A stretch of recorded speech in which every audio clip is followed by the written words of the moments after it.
Vladimir Putin's interview with former Fox News host Tucker Carlson has made headlines across the world, but not for the right reasons.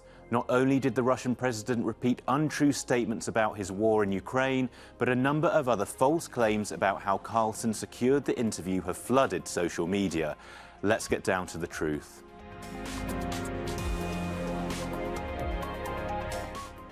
In the controversial interview, Putin once again claimed that Ukraine started the war and that Russia wants to end it. This is untrue. Russia initially launched the war back in 2014 when it annexed Crimea and later occupied parts of Ukraine's Donetsk and Luhansk regions. Russia then began its full-scale invasion of Ukraine in February 2022, despite repeated assurances by Putin that he was planning no such thing. Since then, Russia has ignored demands from the UN and the International Court of Justice to withdraw. The first 30 minutes or so of the interview saw Putin present an argument denying Ukraine's statehood and claiming it's a historical part of Russia.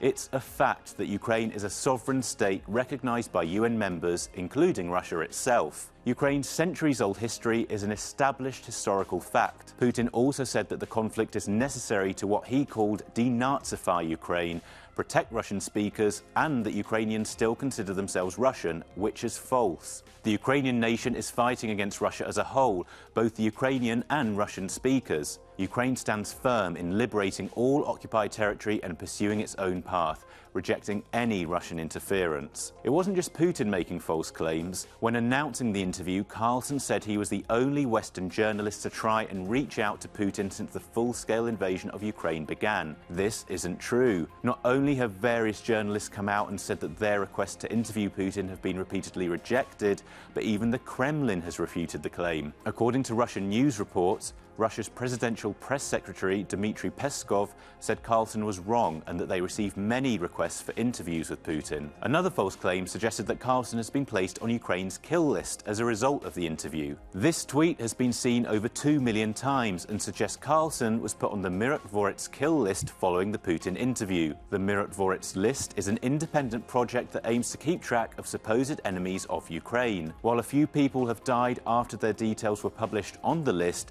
there's no proven link between the two. Additionally, Carlson was on the list even before the interview, and there have been no calls for violence towards him. For more investigations and fact checks, take a look at our website, euronews.com.